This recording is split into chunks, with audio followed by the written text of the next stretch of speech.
Hi friends, welcome to my frocks. ഞാനിപ്പം ഇന്ന് നമ്മുടെ സ്റ്റിച്ചിങ് ക്ലാസ്സിൻ്റെ മൂന്നാമത്തെ ക്ലാസ്സാണ് കാണിക്കുന്നത്. അപ്പോൾ ഇതിനു മുമ്പ് ഞാൻ 1-2 ക്ലാസ്സുകളിൽ മെഷീനെ പരിചയപ്പെടുത്തുകയും മെഷീൻ നമ്മൾ എങ്ങനെയാണ് ചവിട്ടേണ്ടതെന്നും അതുപോലെ നമ്മൾ തയ്ക്കാൻ തുടങ്ങുമ്പോൾ വാങ്ങിക്കേണ്ട കുറച്ച് സാധനങ്ങളെക്കുറിച്ചും ഒക്കെ പറഞ്ഞിരുന്നു. അതുപോലെ തന്നെ ബേസായിട്ട് ആദ്യം നമ്മൾ എങ്ങനെ മെഷീൻ സ്റ്റിച്ച് ചെയ്യണം എന്നും പറഞ്ഞിരുന്നു. നമ്മളൊരു സ്ട്രെയിറ്റ് ലൈൻ ഇട്ട് അതിൽ കൂടി സ്ട്രെയിറ്റ് ആയിട്ട് തയ്ച്ചു പഠിക്കുക, ഇതുപോലെയുള്ള തുണിയിലോ അല്ലെങ്കിൽ പേപ്പറിലോ ലൈൻ ഇട്ട് തയ്ച്ചു പഠിക്കുക, വളയാതെ എങ്ങനെ തയ്ച്ചു പഠിക്കാം എന്നുള്ള കാര്യം വരെയാണ് നമ്മൾ ക്ലാസ് 2-ൽ പറഞ്ഞു നിർത്തിയിരുന്നത്. ഇന്ന് നമുക്ക് മൂന്നാമത്തെ ക്ലാസ്സിലേക്ക് കടക്കാം.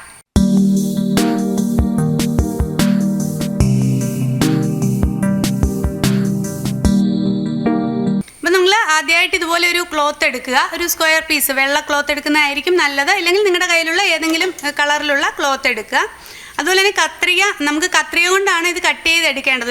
ഒരു പീസ് തുണിയിൽ നിന്നും കത്രിക കൊണ്ട് ഇത് കട്ട് ചെയ്തെടുക്കുക. കത്രിക എങ്ങനെയാണ് പിടിക്കേണ്ടതെന്ന് ഇതേ കണ്ടോ, ഇതുപോലെ ഈ വലിയ പോർഷനിൽ നമ്മുടെ 4 വിരലുകളും ഇവിടെ ഇങ്ങനെ വരത്തക്ക രീതിയിൽ ഇങ്ങനെ വെച്ചിട്ട് വേണം. അപ്പോൾ പലർക്കും അതൊരു ഡൗട്ട് ഉണ്ടായിരുന്നു, അതുകൊണ്ടാണ് ഇങ്ങനെയാണ് കത്രിക പിടിച്ച് നമ്മൾ കട്ട് ചെയ്യേണ്ടത്. അപ്പോൾ നമ്മളിനി കട്ടിങ് വരുന്ന ഭാഗം വരുമ്പോൾ ഞാനതൊന്നുകൂടി വ്യക്തമായിട്ട് കാണിച്ചു തരാം. എന്നിട്ട് ഇതുപോലെ നമ്മളൊരു സ്ക്വയർ പീസ് ഒരു തുണി എടുക്കുക. അതിനുശേഷം നമ്മൾ ഇത് കണ്ടോ, നൂലൊക്കെ ഇട്ടിട്ടുണ്ട്, സൂചിയിൽ അടിനൂലിട്ടിട്ടുണ്ട്. അടിനൂല് ചുറ്റുന്നതിനെ കുറിച്ചൊക്കെ ഞാൻ മുമ്പേ പറഞ്ഞു തന്നിട്ടുണ്ട്. അതുപോലെ ഒരു കാര്യം കൂടി പറഞ്ഞോട്ടെ, നമ്മൾ ബോബനിൽ നൂല് ചുറ്റുമ്പോൾ ഇതിൽ നൂലിടാമോ എന്നൊരു കമൻറ്റ് വന്നിരുന്നു.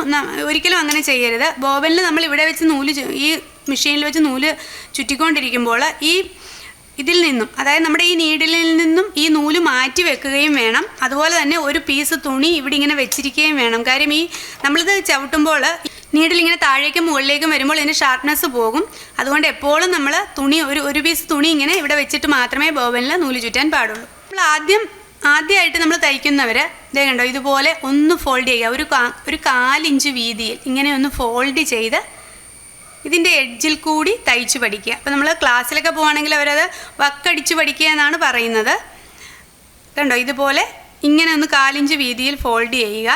ഫോൾഡ് ചെയ്തിട്ട് ഇതിൻ്റെ ഈ എൻഡിൽ കൂടി തയ്ച്ചു പഠിക്കുക. അപ്പോൾ ആദ്യം നമ്മൾ തയ്ക്കുന്നവർക്ക് ഒരിക്കലും ഈ എൻഡിൽ കൂടി കൃത്യമായിട്ട് കിട്ടണമെന്നില്ല, കുറച്ച് ഇങ്ങോട്ടൊക്കെ മാറിപ്പോകും. അത് നമ്മൾ കുറച്ച് ചെയ്ത് കഴിയുമ്പോൾ പ്രാക്ടീസ് ആകും. കാര്യം നമ്മൾ നല്ല തുണികളിലേക്കൊക്കെ ഇനി വരുമ്പോൾ കട്ട് ചെയ്ത് നല്ല സ്റ്റിച്ചിങ്ങിലേക്ക് വരുമ്പോൾ ഇതുപോലെ എൻഡിൽ കൂടി തയ്ക്കിച്ചേ വേണം ചെയ്യാനായിട്ട്. നമ്മൾ ചുരിദാറിൻ്റെ ഒക്കെ കണ്ടിട്ടില്ലേ തയ്ക്കുമ്പോഴുള്ള ആ പെർഫെക്ഷൻ. അപ്പോൾ ഇങ്ങനെ തയ്ക്കുമ്പോൾ ഈ എൻഡിൽ കൂടി തന്നെ നിങ്ങൾ തയ്ച്ചു പോവുക. അപ്പോൾ ആദ്യം എടുക്കുമ്പോൾ കോട്ടൺ ക്ലോത്ത് എടുക്കുന്നതായിരിക്കും നല്ലത്. കാരണം ഇതുപോലെ മടക്കുകയൊക്കെ ചെയ്യുമ്പോൾ നല്ല കൃത്യമായിട്ട് മടങ്ങിയിരിക്കാനായിട്ട് കോട്ടൺ ക്ലോത്താണ് നല്ലത്. കണ്ടോ, ഇതുപോലെ ഈ എൻഡിൽ കൂടി ആദ്യം തയ്ക്കുമ്പോൾ ഇങ്ങനെ കൃത്യമായിട്ട് വരണം എന്നില്ല, ഇങ്ങോട്ടൊക്കെ കയറിപ്പോകും. നമ്മളൊരു 5-6 പ്രാവശ്യം കുറേ പ്രാവശ്യം സ്റ്റിച്ച് ചെയ്ത് കഴിയുമ്പോൾ നിങ്ങൾക്ക് തീർച്ചയായിട്ടും ഇങ്ങനെ സ്റ്റിച്ച് ചെയ്യാൻ പറ്റും. അപ്പോൾ നമ്മൾ ആദ്യം തയ്ക്കുമ്പോൾ തന്നെ ഈ പെർഫെക്ഷൻ ശ്രദ്ധിച്ച് പോയി കഴിഞ്ഞാൽ കുറേ തയ്ച്ച് കഴിയുമ്പോൾ നമ്മൾ ഇനി നല്ല ചുരിദാറും നൈറ്റിയും ഒക്കെ തയ്ക്കുമ്പോൾ നമുക്ക് ഇതേ പെർഫെക്ഷനിൽ തന്നെ നമുക്ക് തയ്ച്ചെടുക്കാൻ പറ്റും. തുടക്കം തൊട്ട് ഈ പെർഫെക്ഷൻ ശ്രദ്ധിക്കുകയാണെങ്കിൽ. അങ്ങനെ ഇതുപോലെ ഒരു ക്ലോത്ത് എടുത്തിട്ട് ഇതേപോലെ ഒരു പ്രാവശ്യം ഒരു സിംഗിൾ ഫോൾഡ് കൊടുത്തിട്ട് 4 ഇഞ്ച് വീതിയിൽ സിംഗിൾ ഫോൾഡ് കൊടുത്തിട്ട് ഇതുപോലെയുള്ള തുണിയുടെ 4 ഭാഗവും മടക്കി തയ്ച്ച് പഠിക്കുക. അങ്ങനെ കുറച്ച് തയ്ച്ച് നിങ്ങൾ പ്രാക്ടീസ് ചെയ്യുക.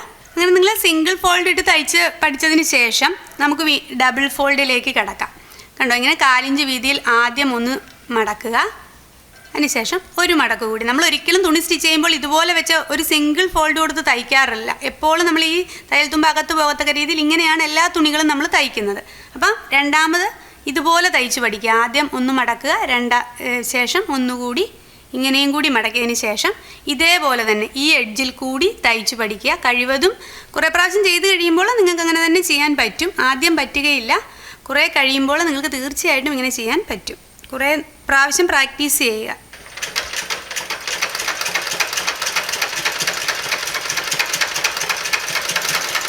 നമ്മൾ ഡബിൾ ഫോൾഡ് കൊടുത്തിട്ട് ഇതേപോലെ തയ്ച്ചെടുക്കുക. നമ്മൾ തുണികൾ സ്റ്റിച്ച് ചെയ്യുമ്പോൾ ഇങ്ങനെ തന്നെയാണ് നമ്മൾ സ്റ്റിച്ച് ചെയ്യാറുള്ളത്. സിംഗിൾ ഫോൾഡ് നമ്മൾ ആദ്യം പഠിക്കുന്നതിന് വേണ്ടിയിട്ടാണ്, ഫോൾഡ് ചെയ്ത് തയ്ക്കുന്നത് എങ്ങനെ എന്ന് പഠിക്കുന്നതിന് വേണ്ടിയിട്ടാണ് ആദ്യം നമ്മൾ സിംഗിൾ ഫോൾഡ് കൊടുത്തത്. അപ്പോൾ നിങ്ങളിങ്ങനെ ഫോൾഡ് ചെയ്ത് ആദ്യം വൃത്തിയായിട്ട് തയ്ക്കാൻ പഠിക്കുക. ഇതുപോലെ ഡബിൾ ഫോൾഡ് കൊടുത്തും നമ്മൾ എടുക്കുന്ന ക്ലോത്തിൻ്റെ 4 സൈഡും തയ്ച്ച് പഠിക്കുക. അതുപോലെ തന്നെ ഡബിൾ ഫോൾഡ് കൊടുത്ത് തയ്ക്കുമ്പോൾ ഈ എൻഡ് പോർഷൻ വരുമ്പോൾ കണ്ടോ, എൻഡ് പോർഷൻ വരുമ്പോൾ നമ്മൾ ഇവിടെ ഇങ്ങനെ ചേർത്ത് വെച്ച് ഇങ്ങനെയാണ് ഒന്നുകൂടി ഫോൾഡ് ചെയ്യേണ്ടത്. ഇങ്ങനെ എന്നിട്ട് ഈ എൻഡിൽ കൂടി തയ്ച്ചു പോവുക. ഇങ്ങനെ നിങ്ങൾ കൃത്യം 4 ഭാഗങ്ങളും തയ്ച്ചു പോവുക. അപ്പോൾ നമ്മൾ ഇതുപോലെ ഫോൾഡ് ചെയ്ത് തയ്ക്കുക. അപ്പോൾ അടുത്ത ക്ലാസ്സിൽ ഞാൻ എങ്ങനെയാണ് ഇതുപോലെ 4 സൈഡും തയ്ച്ച് നമ്മളൊരു കർച്ചീഫ് ഉണ്ടാക്കുന്നത് എന്നുള്ളത് അടുത്ത ക്ലാസ്സിൽ പറയാം. ഇനി അടുത്തതായിട്ട് നമ്മൾ ഈ എടുക്കുന്ന ക്ലോത്തിൽ തന്നെ ഇതുപോലെ ഒരു ട്രയാങ്കിൾ വരയ്ക്കുക, ഇതുപോലെ ഒരു സർക്കിൾ വരയ്ക്കുക. കാര്യം നമുക്ക് മെഷീൻ കൂടുതൽ പരിചയമാകുന്നതിന് വേണ്ടിയിട്ടാണ്.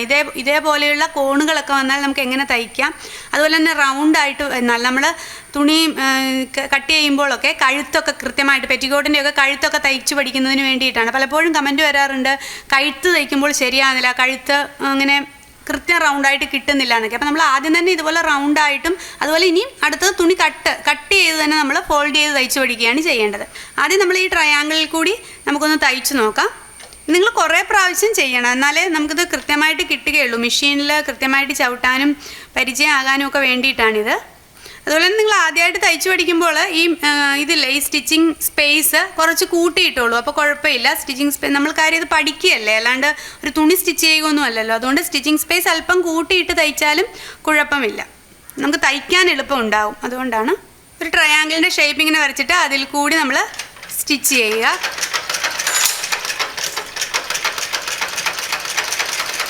കണ്ടോ, ഇപ്പം ഈ എൻഡ് പോർഷൻ വന്നു ട്രയാങ്കിളിൻ്റെ ഈ ഭാഗത്ത് ഈ എൻഡ് പോർഷൻ വരുമ്പോൾ നമ്മൾ മെഷീൻ ചവിട്ടുന്നത് മെല്ലെ ആക്കിക്കൊണ്ട് അവിടെ സൂചി താഴേക്കാക്കി കുത്തി നിർത്തുക.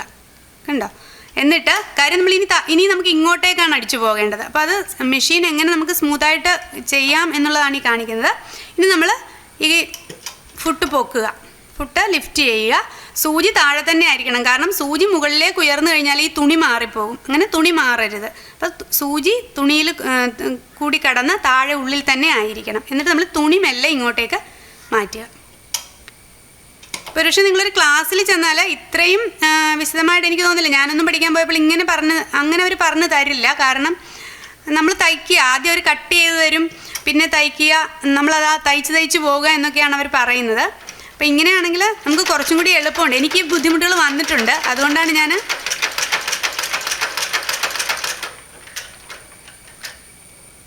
എന്നിട്ട് ഇതേപോലെ തന്നെ സൂചി കുത്തി നിർത്തുക.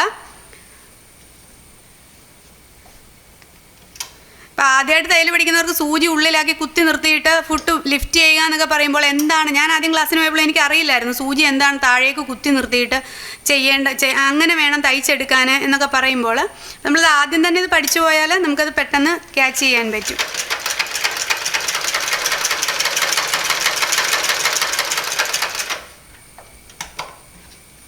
കണ്ടോ, ഇങ്ങനെ നമുക്ക് ഓരോ ഇങ്ങനെയൊക്കെയുള്ള ഷേപ്പുകൾ തയ്ച്ച് ആദ്യം പഠിക്കുക. അതുപോലെ തന്നെ ഈ റൗണ്ട് ഷേപ്പും തയ്ച്ച് പഠിക്കുക. അപ്പോൾ നിങ്ങൾ ഇങ്ങനെ ഇതുപോലെ ഒന്ന് തയ്ച്ച് നോക്കുക. ഇതുപോലെ കുറേ പ്രാവശ്യം തയ്ച്ചാൽ മാത്രമേ നമുക്കിത് ശരിയായിട്ട് തയ്ച്ചെടുക്കാൻ പറ്റുകയുള്ളൂ. ഇപ്പോൾ തന്നെ വീഡിയോ ലെങ്ത് ഒത്തിരി ആയി കഴിഞ്ഞാൽ നിങ്ങൾക്ക് മനസ്സിലാക്കിയെടുക്കാനും ബുദ്ധിമുട്ടായിരിക്കും. നമുക്കിപ്പോൾ റൗണ്ട് തയ്ക്കുന്നതും ഇനി അതുപോലെ കർച്ചീഫ് ഉണ്ടാക്കുന്നതൊക്കെ അടുത്ത ക്ലാസ്സിൽ നോക്കാം. തൽക്കാലം നിങ്ങൾ ഇത്രയും തയ്ച്ച് നന്നായിട്ട് സ്റ്റിച്ച് ചെയ്ത് നോക്കുക. അതുപോലെ തന്നെ മെഷീൻ സംബന്ധിച്ച് എന്തെങ്കിലും പ്രോബ്ലം ഉണ്ടെങ്കിൽ കമൻറ്റ് ചെയ്യുക. മെഷീനിൽ നിങ്ങൾക്ക് ഇതുപോലെ എങ്ങനെയാണ് ചെയ്യേണ്ടതെന്നുള്ള അപ്പോൾ ഞാൻ അടുത്ത ക്ലാസ്സിൽ അത് വീഡിയോയിൽ തന്നെ കാണിച്ചു തരാം. അപ്പോൾ എല്ലാവരും ട്രൈ ചെയ്ത് നോക്കുക. എല്ലാവരും ഷെയർ ചെയ്യുക, സബ്സ്ക്രൈബ് ചെയ്യുക, കമൻറ്റ് ചെയ്യുക. Thank you for watching.